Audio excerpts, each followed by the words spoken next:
In the name of the Holy United Trinity, one God. This is a wilderness road. Don't we know it? It's a road that in all probability is far too familiar to us. A road of hard truths and isolation, a road of struggle and exposure. The wilderness is a place that, despite our protests, is never quite done with us. A place that calls us back from time to time, usually when we least want to go there. As proof of this, here we are in the wilderness in Easter season. Isn't the wilderness a Lent thing? Come on, what are we doing back here? And yet, in the story that we just heard from the Acts of the Apostles, Philip receives a strikingly unambiguous invitation to re-enter the wilderness, to set out on a journey, destination and purpose unknown.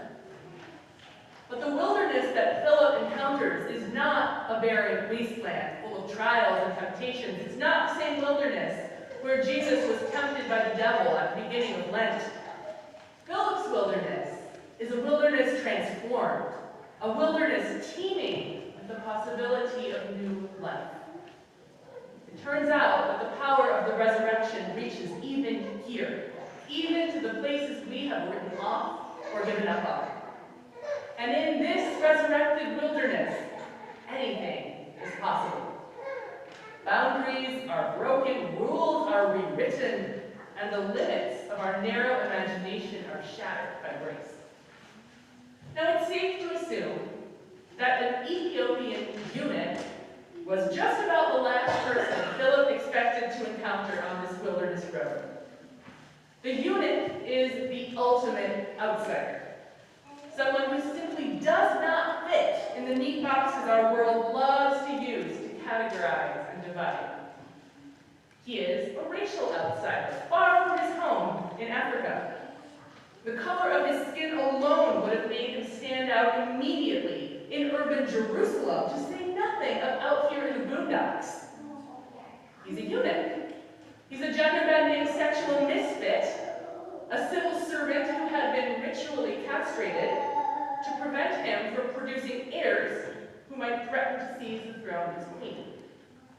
He's a high-ranking servant, but a servant all the same, privileged in some ways, powerless in others. And to top it all off, he is a religious outsider, because according to Jewish law, eunuchs lived in a permanent state of ritual impurity, which means that the temple he journeyed so far to visit would not even have admitted him into its innermost sanctum. So basically, this eunuch is a gender non-conforming Jew of color, which even today, 2,000 years later, is not exactly who we expect to meet in the middle of nowhere. And yet, it is precisely in this deeply unexpected encounter with this unboxable stranger that Philip meets the risen Christ and watches Christ shatter the limits around who can be included in the embrace of God's love. In this encounter, we as a church discover what is possible when we dare to set aside suspicion, when we approach those we deem strange with open hands and open hearts, and when we hold space for God to surprise us. So what is possible in this resurrected wilderness? It turns out that it's nothing less than the total transformation of our lives. Because at God's command, Philip runs up to the chariot, approaching the eunuch with eagerness and curiosity. Firstly, who does that? Who runs up to a chariot on the road? That's weird. But Philip does it. There's no avoidance. There's no hesitation, no posturing. There's nothing to prove here. The eunuch, against all odds, asks for a guide in interpreting the scriptures. And Philip hops up into the chariot with him. Again, who does that? And they sit side by side as equals, which according to every law and norm of the time, they were not. And out of this deeply unexpected encounter, something even more unexpected happens. In this resurrected wilderness, water suddenly appears. And not just any water, but the water of new life. Grace begets grace. Where we expect to see barrenness and scarcity, God surprises us with ridiculous abundance. And the eunuch, recognizing a divine invitation, looks to Philip and says, "Look, here's water. What's to prevent me from being baptized?" What indeed? The grace, the joy, the power of the resurrection, the power of Easter are available to us in every moment. And in this resurrected wilderness, God speaks plainly. The only limits to the power of the resurrection are the ones that we impose. In God's economy of abundance, there is always enough grace to go around, no exceptions. So the question for us is to ponder, where are we in need of this water, this living, boundary-breaking, resurrection water, this power of God to break every boundary in our lives? Where do we remain stuck in the wilderness of scarcity while God is showing us abundance? Because the truth is, friends, we too know what it is to wander on a wilderness road.